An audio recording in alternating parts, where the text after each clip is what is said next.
Hello traders, welcome to my YouTube channel Trade with Aditya. I hope you all are doing fine.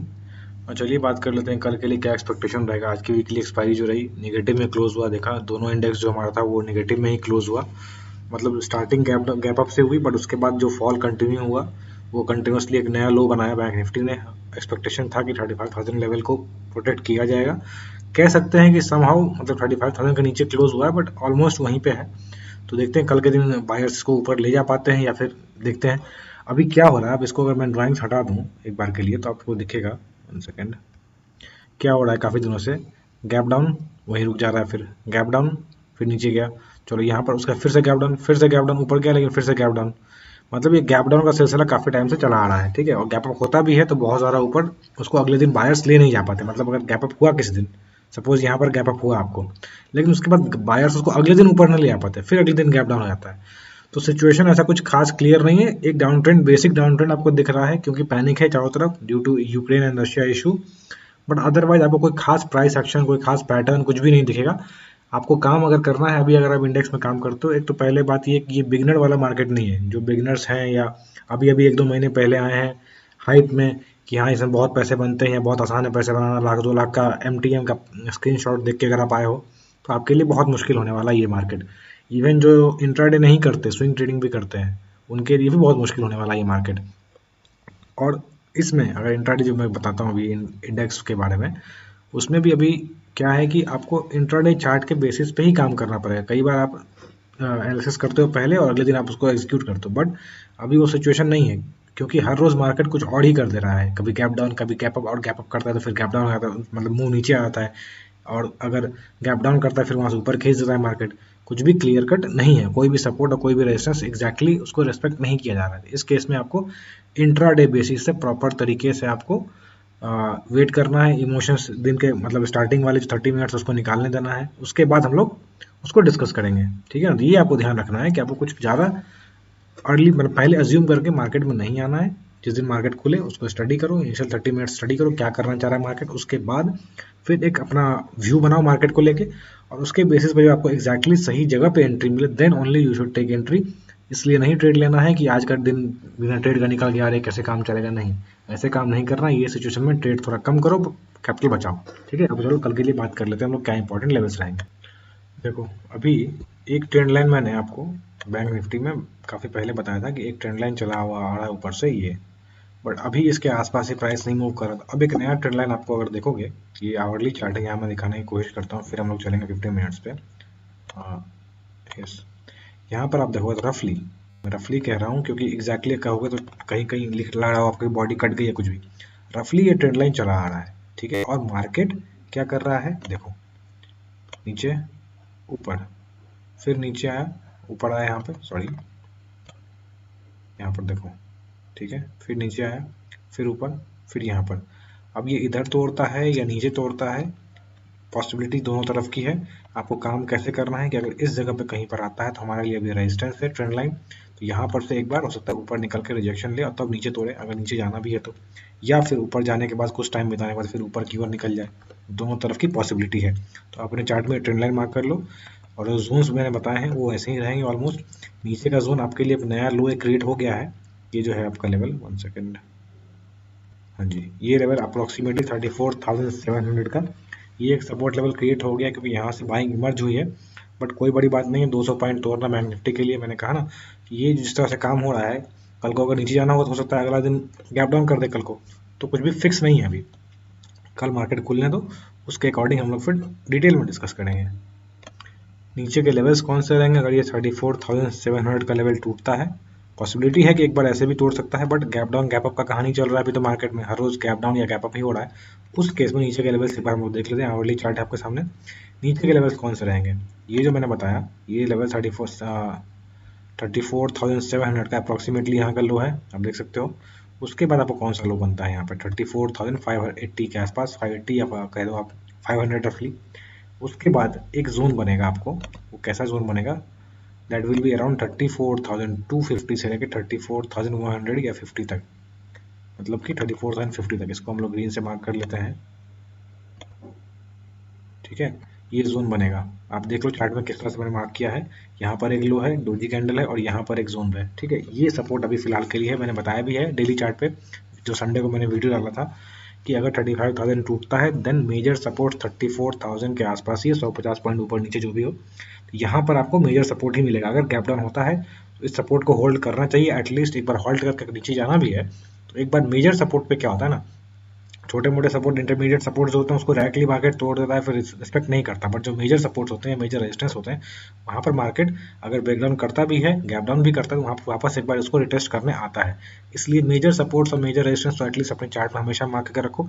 Intermediate support and resistance market इस तरह की situation में जहाँ पर news based action हो रहा है, वहाँ पर इंटरमीडिएट सपोर्ट एंड रेजिस्टेंस उतने ज़्यादा इंपॉर्टेंट नहीं रह जाते। हर रोज आपको कुछ नए सपोर्ट्स और कुछ नए रेजिस्टेंस आपको देखने को मिलेंगे। तो ये तो रही नीचे चलने की बात।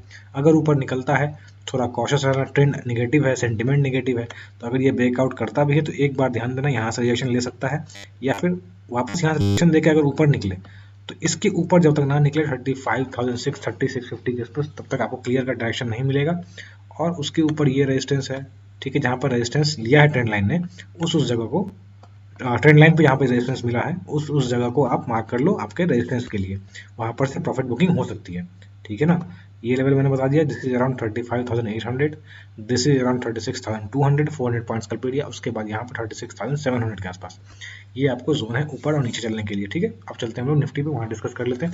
उसके बाद एंड में दो स्टॉक्स के बारे में डिस्कस करूंगा, उसमें क्या बताने की कोशिश करूंगा, आप देखना कुछ ना कुछ आपको सीखने को मिलेगा, ठीक है।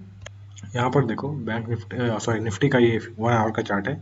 इसको हम लोग अगर 15 मिनट्स में देखेंगे तो आपको कुछ खास पैटर्न नहीं मिलेगा, इसलिए मैंने हायर टाइम फ्रेम पर डिस्कस करने की कोशिश की है। यहाँ पर हमारा रेजिस्टेंस एरिया, यहाँ पर रिएक्शन फेस किया खुलते ही, उसके बाद नीचे आता गया, बट प्रीवियस डे लो के आसपास ही ऑलमोस्ट क्लोजिंग दी है। ये जो लो था इसके आसपास ही क्लोजिंग दी है 16,450 या 470, मतलब 16,400 और 16,500 को प्रोटेक्ट किया गया, उसके ऊपर क्लोजिंग दिया गया ऑलमोस्ट। तो अभी क्या करना है आपको, ये आपको बड़ा सा रेंज दिख रहा होगा, इस रेंज में काम करना मुश्किल है। आप कहोगे कि ये 300-400 पॉइंट का रेंज है, इसमें कैसे काम किया जाए।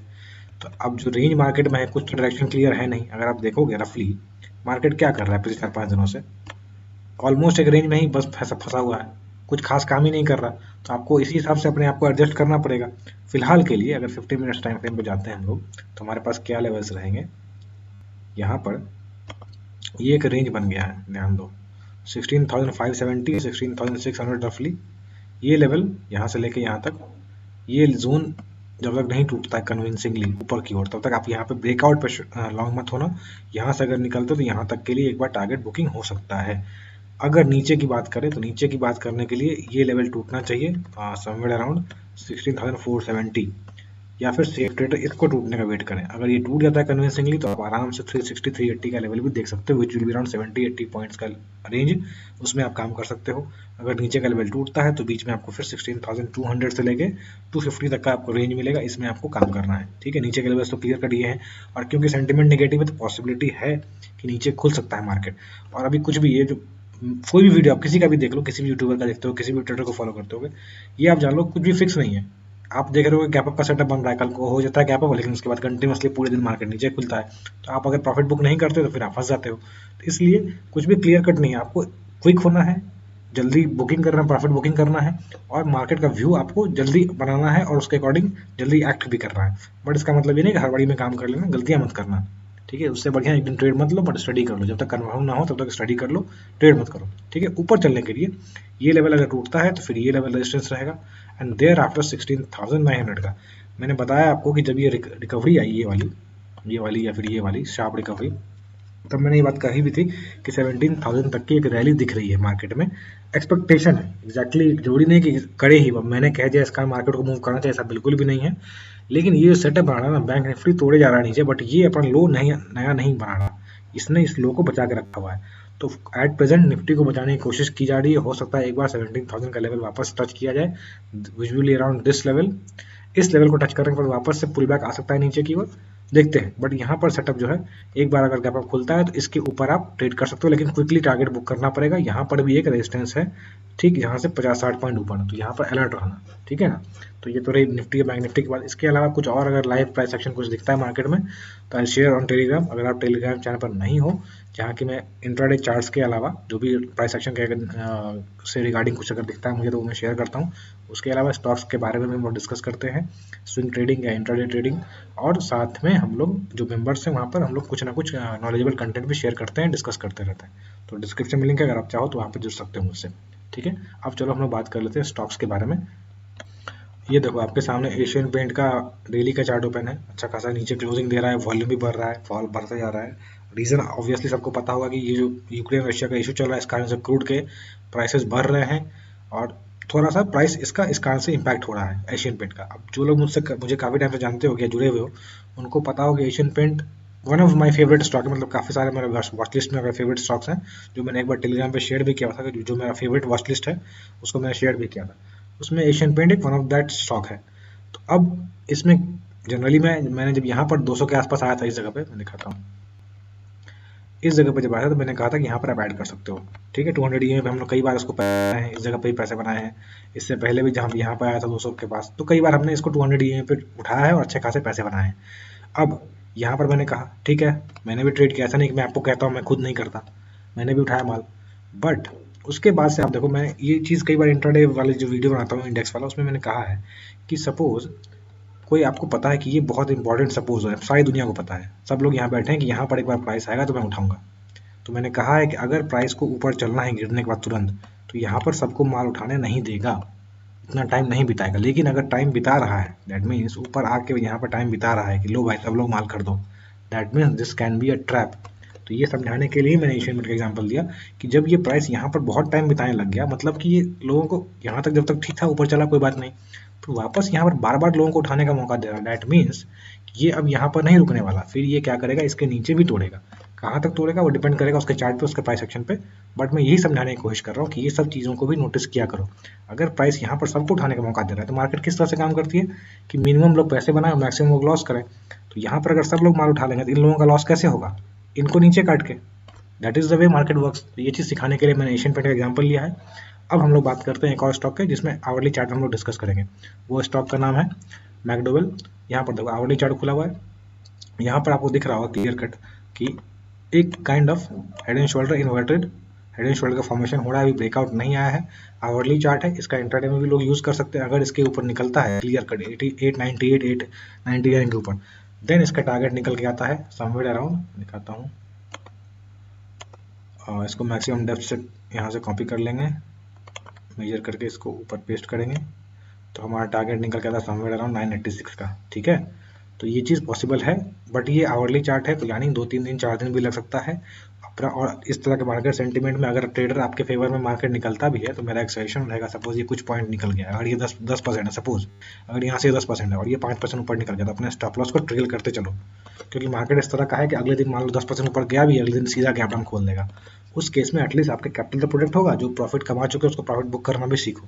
ठीक है ना, लालच में मत बैठे रहो कि मैं सीधा 100% कमा के ही निकलूंगा, ये ध्यान रखो। और यहाँ पर जब एंट्री इसके ऊपर लेना, जब यहाँ ऊपर टूटता है तब एंट्री लेना, अगर बहुत बड़ा गैप अप कर देता है तो नीचे पुल बैक का वेट करना। यहाँ देखो जब जब ये इसको टच करने आ रहा है ना, वॉल्यूम अच्छा है, इसलिए इस चीज़ का फायदा उठाओ। यहाँ उसके बाद नीचे तोड़ नहीं रहा, प्राइस यहाँ पर टिका के रखा है, मार्केट में इतना नेगेटिविटी है ये तो इसको यहाँ पर टिका के रखा है, तो हो सकता है ये प्राइस ऊपर चलने को तैयार हो अभी। जब ब्रेकआउट निकले क्लियर कट वॉल्यूम के साथ, देन यू कैन ट्रेड और अकॉर्डिंगली अपना प्रॉफिट बुक कर सकते हो। ठीक है, चलो this was it trader. I hope आपको ये एनालिसिस जो मैं साइकोलॉजिकल पॉइंट डिस्कस करता हूँ, जो चार्ट के साथ डिस्कस करता हूँ स्टॉक्स के बारे में, वो सारी चीज़ें पसंद आती होगी। अगर आपको ये सब चीज़ें पसंद आती हैं तो प्लीज़ वीडियो को लाइक करें और अपने दोस्तों के साथ भी शेयर करें, ताकि कुछ उनको सीखने का मौका मिले, कुछ उनको भी फ़ायदा मिले। अगर आपको कोई फीडबैक है, कुछ कमेंट्स है इस तरह इस सीरीज़ के बारे में, या कुछ और चाहते हो आप मैं इंक्लूड करूँ, तो प्लीज़ कमेंट सेक्शन में लिखो, ताकि मैं उसको और इम्प्रूव कर सकूँ ये सीरीज़ को। अगर आप मेरे चैनल पर नए हो तो डिस्क्रिप्शन में link, please subscribe my channel, और सब्सक्राइब करने के पास जो बेल आइकन है उसको हिट कर दीजिए ताकि कोई अपडेट्स आपसे मिस ना हो। Thank you for watching, keep learning.